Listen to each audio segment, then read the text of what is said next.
Amém. Saúde a todos com a paz do Senhor. Amém. Abra a sua Bíblia. A pregação ela vai ser cirúrgica, como diz o pastor. 5 minutos. Salmos 20. Vamos ler alguns versículos. Salmo 20, gostaria de ler com a igreja. Ninguém vai me enrolar, viu? De dizer que está lendo sem ler. Então vai ler junto comigo. Eu leio o primeiro versículo, a igreja o segundo e assim sucessivamente. Todos encontraram? O Senhor te responda no dia da tribulação. O nome do Deus de Jacó te eleva em segurança, a igreja.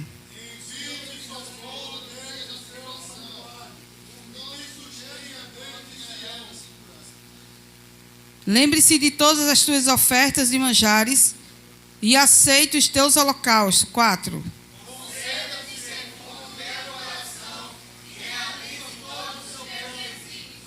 Celebraremos com júbilo a tua vitória, e em nome do nosso Deus hastearemos pendões. Satisfaça o Senhor a todos os teus votos. A igreja.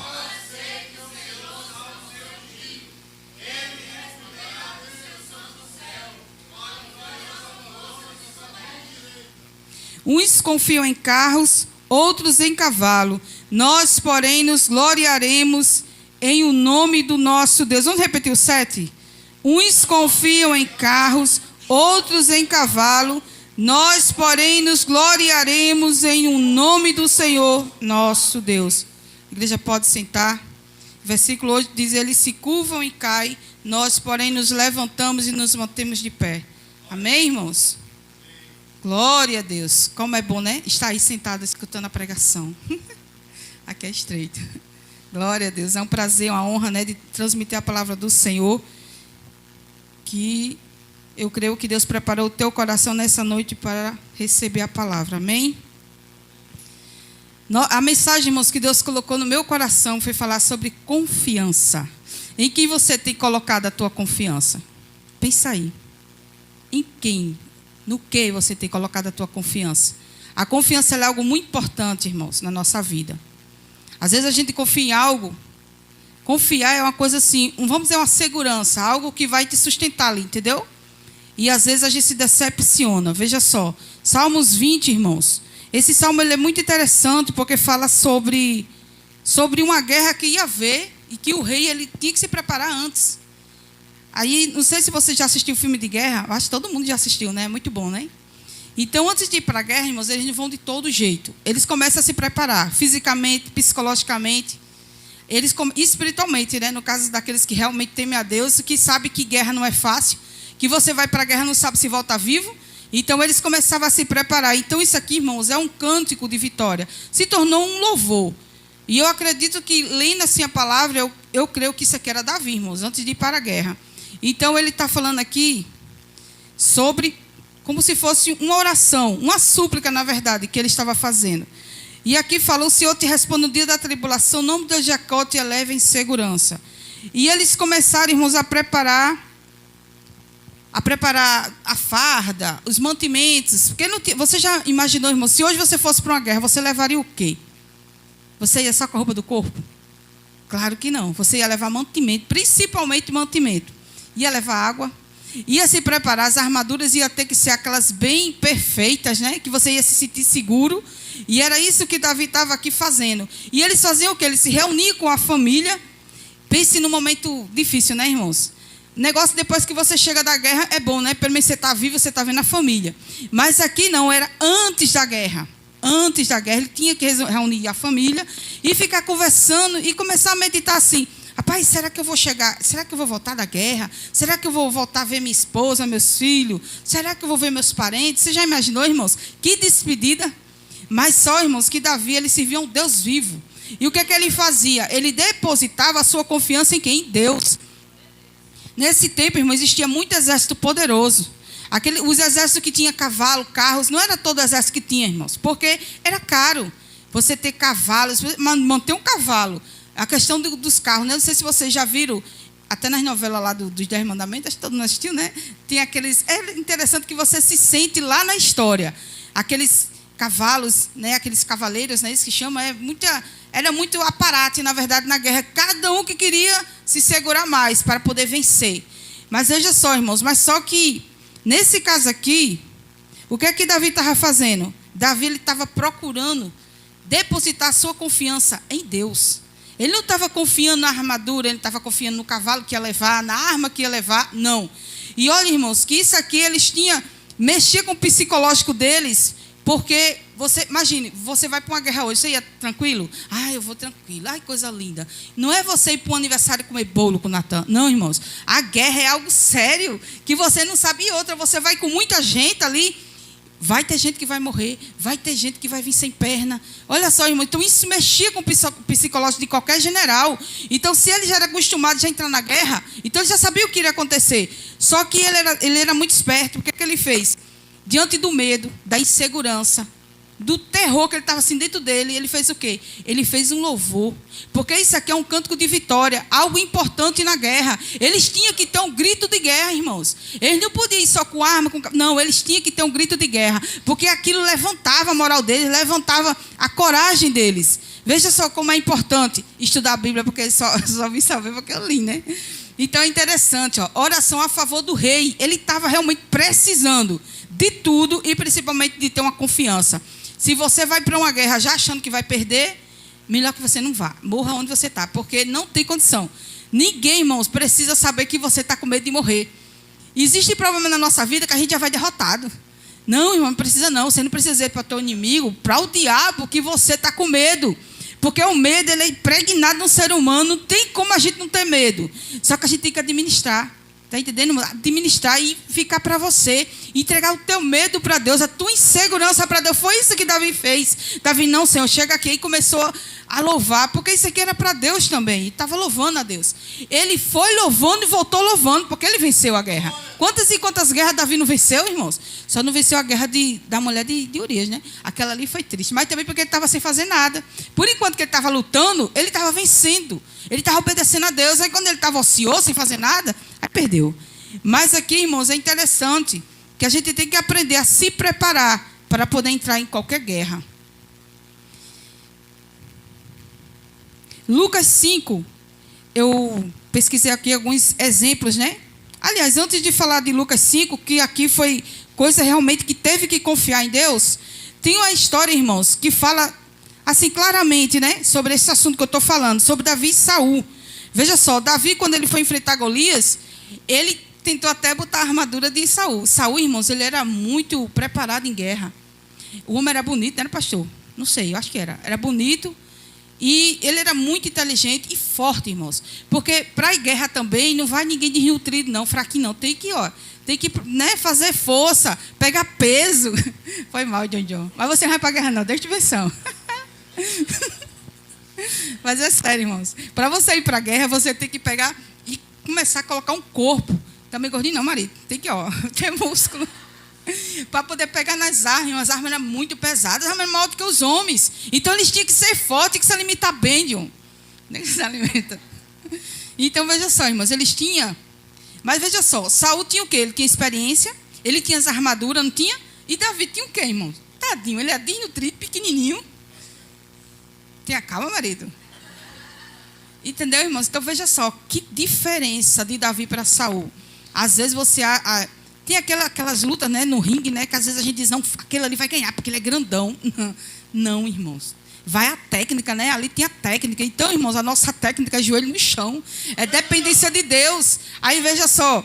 Aqui, Davi vai, chega lá, está lá o Golias lá, enorme, né? Afrontando o povo de Deus.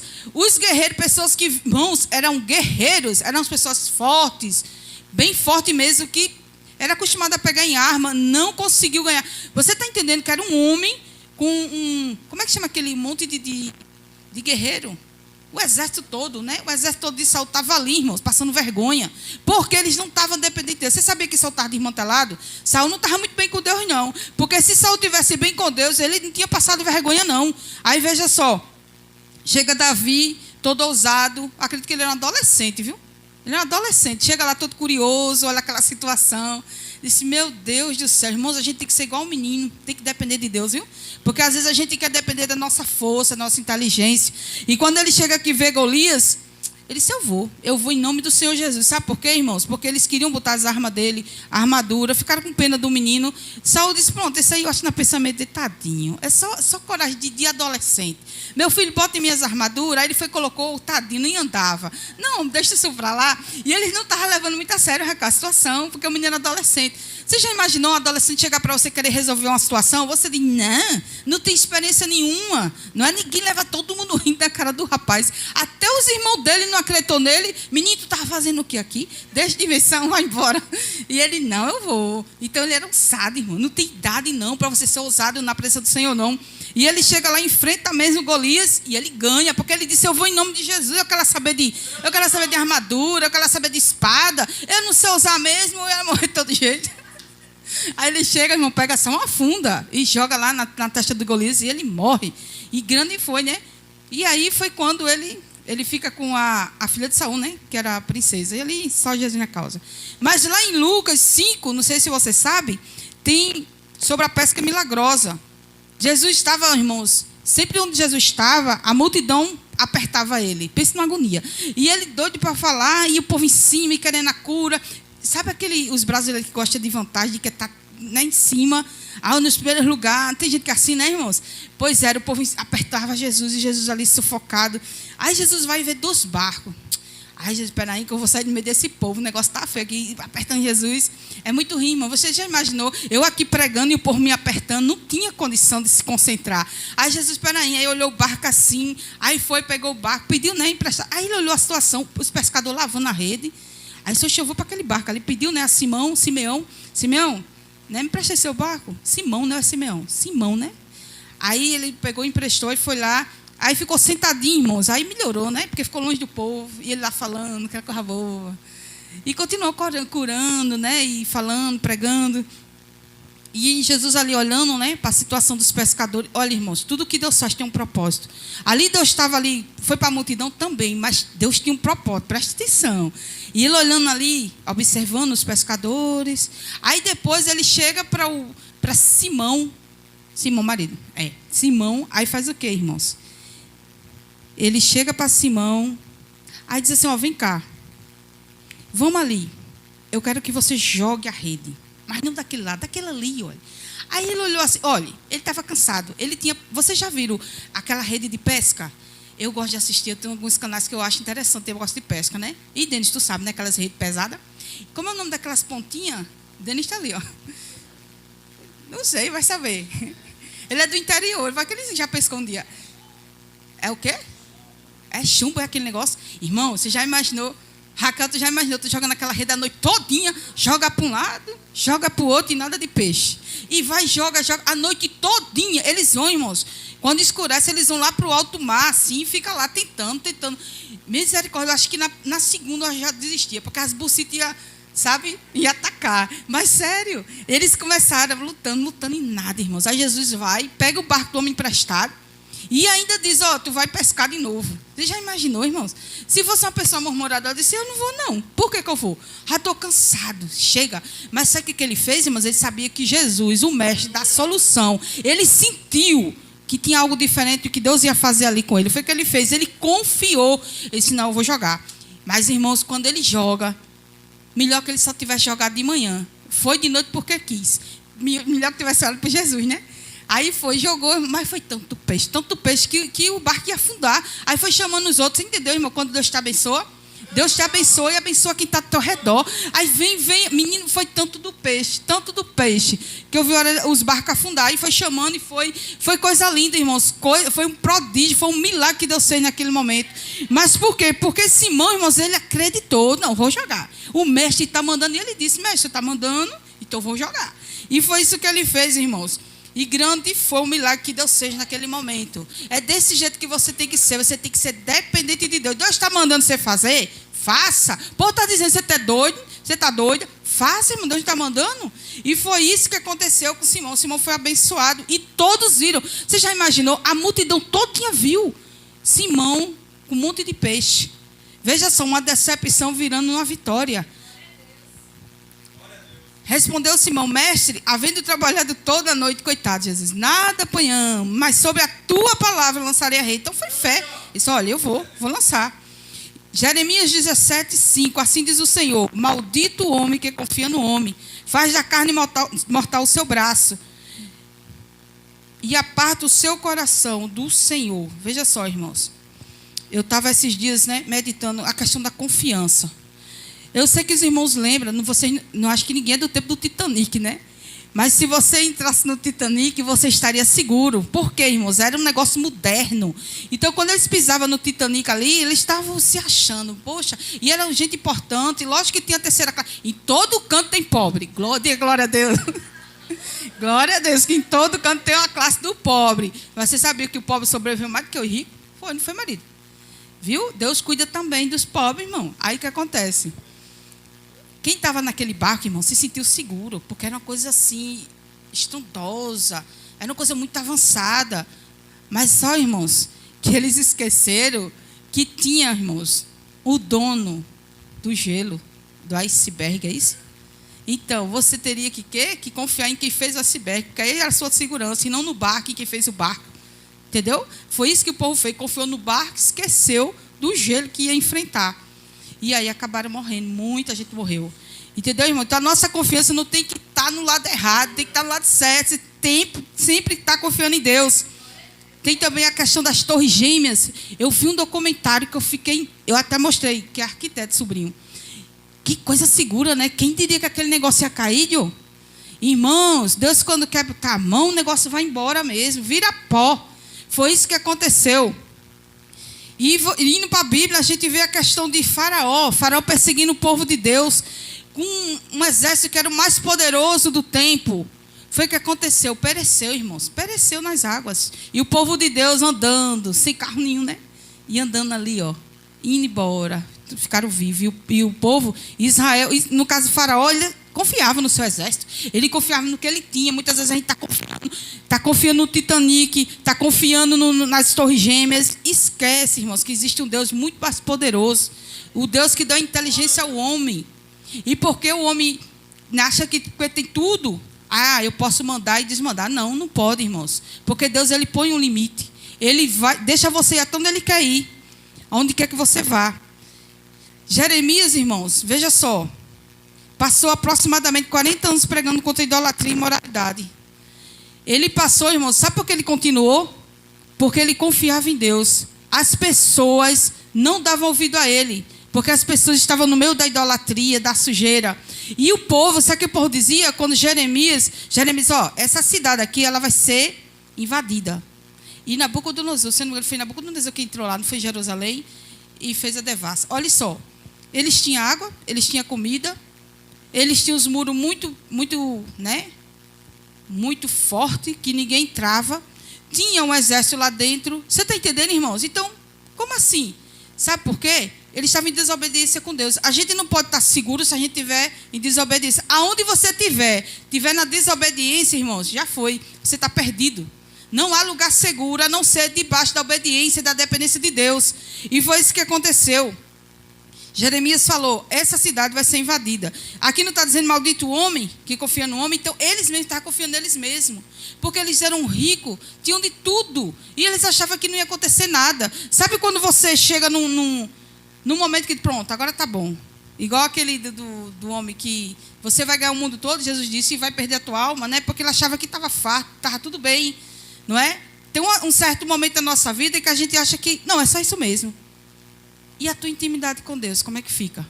É só isso mesmo? Porque se a gente está no mundo, a gente tem que estudar, a gente tem que trabalhar, a gente tem que sempre dar o nosso melhor onde a gente estiver. Principalmente na presença de Deus, fazendo a vontade de Deus. Então, se você não estiver focado nisso, Deus vai puxar a tua orelha. Foi isso que aconteceu com o povo aqui, Eles ficaram cativos, irmão, 70 anos. Porque eles não deram ouvido.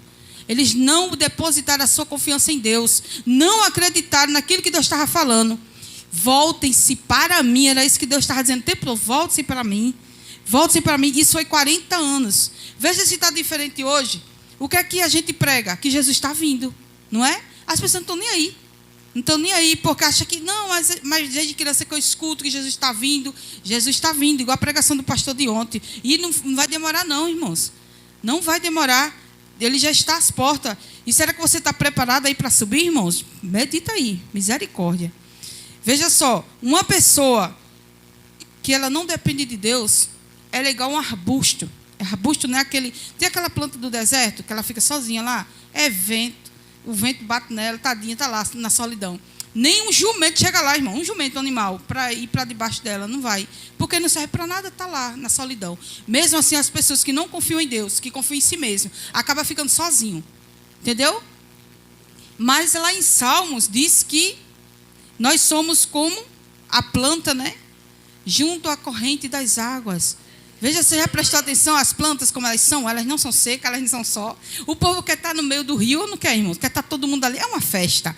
É diferente, irmãos, porque aquilo ali é Deus cuidando. Mesmo assim, é a nossa vida e a nossa alma quando a gente deposita a nossa confiança em Deus. É como o rio, irmãos. Nunca vai se secar. Você sempre vai estar verdinho, você sempre vai estar firme. Porque é isso que Deus faz naqueles que confiam no Senhor. Provérbios 3 diz assim: confia no Senhor de todo o teu coração e não te extirpe no teu próprio entendimento. Reconhece-o em todos os teus caminhos e ele endireitará as tuas veredas. Existe muita gente dentro da igreja, irmãos, que não entende essa palavra. Deus está dizendo: seja dependente de mim, confia em mim. Você já viu uma criança, irmãos, quando ela se joga para o pai, para a mãe, quando é pequenininho? É interessante demais, não tem medo de cair. Porque a gente tem, irmãos, de depositar totalmente a Deus. Nós somos como crianças nos braços do Senhor. A gente tem que se jogar mesmo. A gente tem que depender dele mesmo. E ele vai cuidar de nós. Agora, esse negócio de você confiar e não confiar, ficar desconfiando. Pense numa coisa chata quando alguém não confia. Não é? Uma hora eu confio, outra hora eu não confio. Coisa chata, não é? Temos que confiar. Deus, irmãos, ele fica triste com esses tipos de coisas, dessas atitudes que temos. Tudo passa. Você já pensou já parou para pensar? Se você for nos Estados Unidos, não tem mais as Torres Gêmeas. Está lá, caiu, foi. Fizeram, mas não fizeram igual, viu? Não fizeram, não. Veja só, Titanic, cadê o Titanic? Está debaixo d'água. Mas o nosso Deus, ele permanece no mesmo lugar. Permanece fiel, ele permanece, a misericórdia dele está sobre a nossa vida. Passa carro, cavalo. Veja se não passa, irmãos. O exército de Faraó foi. Mas o nosso Deus, ele estava lá com o povo hebreu e está aqui conosco. Então não precisa você se desesperar. Ah, você vai entrar nos problemas, você está aí desesperado. Tem gente que é igual peru, irmão. Morre na véspera de ano. Já fica morrendo. Meu Deus, aquele negócio não vai dar certo. Você já perguntou a Deus se vai dar certo? Não pergunta ao teu vizinho, não. Não pergunta à tua família, pergunta a Deus. Deus, e aí, faço, não faço? E você vai ver, irmãos, que tudo vai dar certo. A palavra diz: reconhece em todos os teus caminhos. Temos que reconhecer: Deus, eu dependo de ti. Cristo tem que ser o centro da nossa vida. Ah, Deus é só o centro aqui nessa área. Eu obedeço a Deus, mas nessa não. Deus, ele não vai, irmãos, dizer para você assim: Rosângela, viste tal roupa. Não vai se meter. Porque negócio de look de mulher, jamais ninguém se mete, né? Não vai, irmãos. Mas existem coisas tão sérias, tão delicadas, que faz parte do teu futuro. Que Deus está lá no futuro e está aqui esperando a tua atitude. E às vezes a gente mete o pé e faz o que não deve, né? Então Deus, ele fica esperando a tua atitude. Sabe por quê? Deus não nos tem como marionete. Sabe aquele marionete? Pessoas que manipulam outro. Não, Deus não é manipulador. Deus é um pai. Mas sabe o que é um pai? Aquele que te abraça, aquele que cuida, que quer te escutar. E ele nunca vai falhar na nossa vida. Salmos 46, Deus é o nosso refúgio e fortaleza. Socorro, ele é bem presente na angústia. Pense no Deus, irmãos, tem nada de brasileiro. O brasileiro chega atrasado em tudo. Deus não é. Deus, ele é certinho. O tempo dele é certinho. Amém, irmãos? Essa palavra, e eu creio que Deus... Então vamos cantar aquele hino? Agora eu sei que o Senhor salva o seu povo. Glória a Deus. Uns confiam em carro, outros em cavalo, mas nós faremos menção do nome do Senhor.